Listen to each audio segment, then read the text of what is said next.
Maybe we're courageous, maybe we're foolish, but this week we're going to talk politics and your portfolio.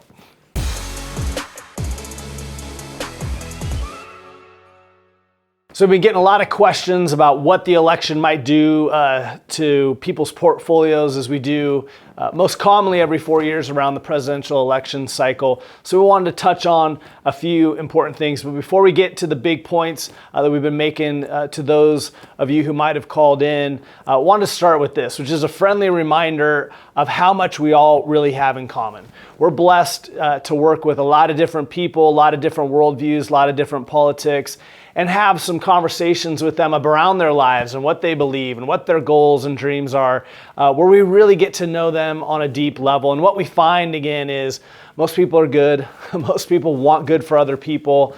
Even when politics can come up in conversations, the commonalities are actually far greater than the differences. Something you certainly didn't hear on Tuesday night, something you don't often hear in the press, but absolutely defines my experience, not only with clients, but again, with so many that we know. And so we want to share that message up front, a little bit of positivity in what's certainly been a dark year in some respects and a dark week in some others. That being said, we also all learned late last night that the president and his wife have COVID. Want to send them well wishes and prayers to get better, as we do everyone, in that spirit again of pulling for each other as a country, along with everybody else who's just struggled with so many different things in this challenging year. We're going to touch on three main topics. First one, I'll kick over to Mike here in a second. The first is just the importance of preparedness.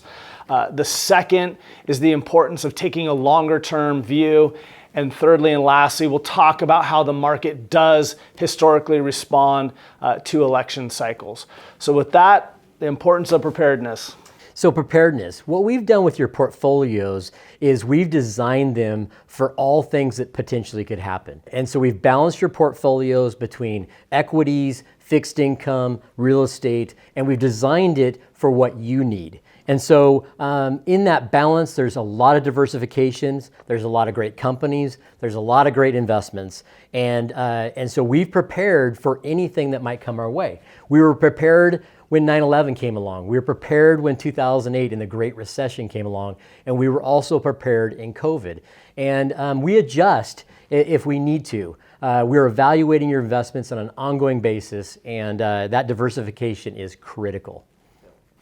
Second, we touched on this a little bit last week, which is the importance of when you're listening to commentary, and most particularly I'm talking about the financial press here, really thinking, do their values and philosophies align with yours? Do their time frames, probably the greatest difference I see, align with yours? If you're not a day trader, then trying to predict what's going to happen in the next week or month may not relate to you, your stage of life. So again, be careful. There's so much hyperbole out there, so many people trying to get your eyeballs on to the TV screen or whatever magazine they may be trying to push. That has nothing to do with a true, genuine understanding of who you are, where you're trying to go, and how you're trying to get there.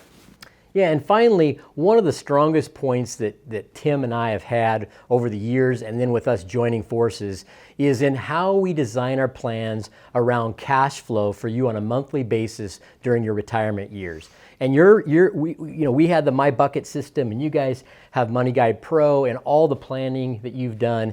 And that is designed to give you a monthly amount every single month, no matter what's going on in the economy, what's going on with politics, and that's never going to change. And so our portfolios are designed around that cash flow. And for those of you who haven't retired yet, we're growing that portfolio and designing it for someday being able to provide that monthly cash flow. So keep that in mind.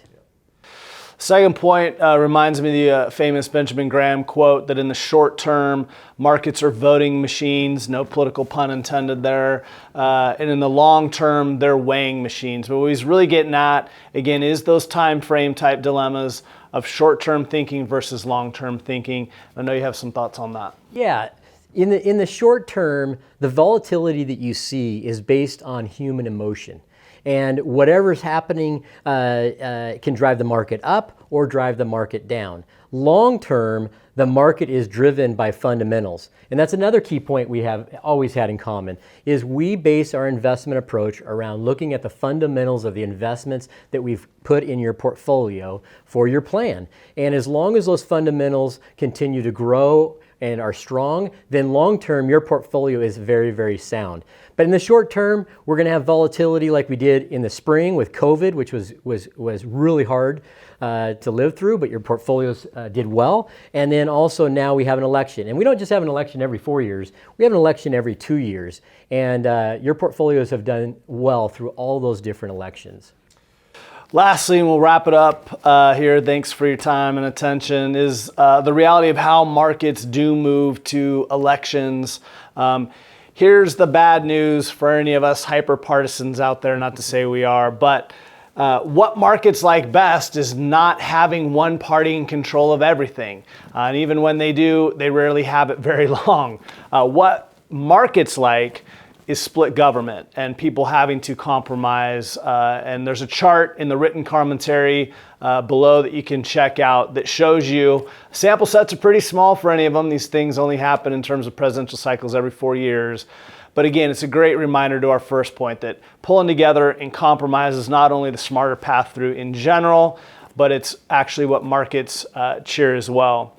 The other thing you've heard me say time and time again, and certainly over the last few election cycles, whenever they may have been, is that our hope is not in the politicians, no disrespect, but it's in the people. The one constant, the reason we take such confidence that it will work out, that things will move forward, that those fundamentals will improve, is the hardworking people, the entrepreneurs, the artists, and all the passion in whatever respect that people bring it to bear that happens regardless of what's going around us.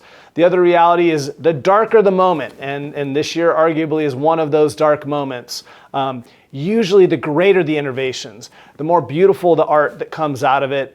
History is replete with those examples, and I have no doubt that it'll happen again. With that, thank you so much for joining us. We hope this video has helped. If you still have more questions, as always, feel free to reach out. But we hope this sends you into the weekend on a brighter note. Thanks so much.